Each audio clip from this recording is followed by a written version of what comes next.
Salut amis de Jésus! On va se souvenir ensemble où la Vierge Marie était lors des événements de l'Évangile. La première fois que nous rencontrons Marie, c'était à l'Annonciation. Waouh! Quelle belle occasion! L'ange Gabriel était avec Marie, lui annonçant une nouvelle si merveilleuse qu'elle porterait Jésus dans son ventre et qu'elle serait sa mère. Marie a accepté et a porté Jésus pendant 9 mois. Elle a été la première à ressentir Jésus et à l'aimer. 2. La visitation. Après l'Annonciation, Marie est allée chez Élisabeth, qui était enceinte de Jean au 6e mois, pour la visiter et l'aider, car l'ange lui avait aussi révélé qu'Élisabeth était enceinte. Quand elle est arrivée, c'était une belle rencontre. Élisabeth est allée vers Marie et lui a dit « D'où me vient cette grâce que la mère de mon Seigneur vienne vers moi ?» Cela signifiait qu'Élisabeth savait aussi que Marie portait Jésus le Christ dans son ventre. C'est ainsi que saint Luc nous informe que Jean, qui était dans le ventre d'Élisabeth, a dansé quand Marie est venue, portant Jésus dans son cœur. 3. La naissance. Après 9 mois, c'était le moment où Marie commençait à donner naissance à Jésus.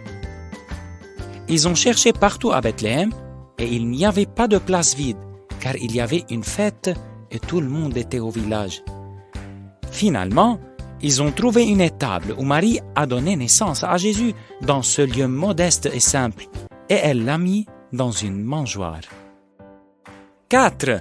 Les noces de Cana. Après 30 ans, quand Jésus a grandi, il a été invité avec Marie à un mariage à Cana en Galilée. Pendant le mariage, Marie a remarqué que le vin manquait et elle a demandé à Jésus de les aider. Alors Jésus a fait son premier miracle. Il a transformé l'eau en vin et tout le monde était heureux. 5. La Pentecôte. Le dernier événement que je veux vous mentionner aujourd'hui est après la résurrection de Jésus, environ 50 jours plus tard. Marie était avec les disciples dans une pièce supérieure et l'Esprit Saint est venu sur eux. Et ils sont sortis pleins de joie et d'enthousiasme pour raconter à tout le monde l'histoire de Jésus.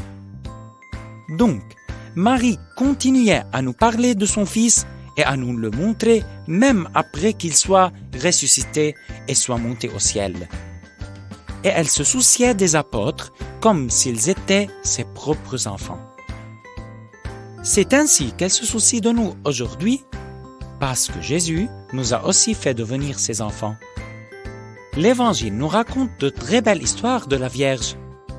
Je vous rappelle l'Annonciation, la Visitation, la naissance de Jésus, les noces de Cana, la Pentecôte. N'oubliez pas de prier souvent à la Vierge parce que Jésus l'aime beaucoup. À la prochaine les amis!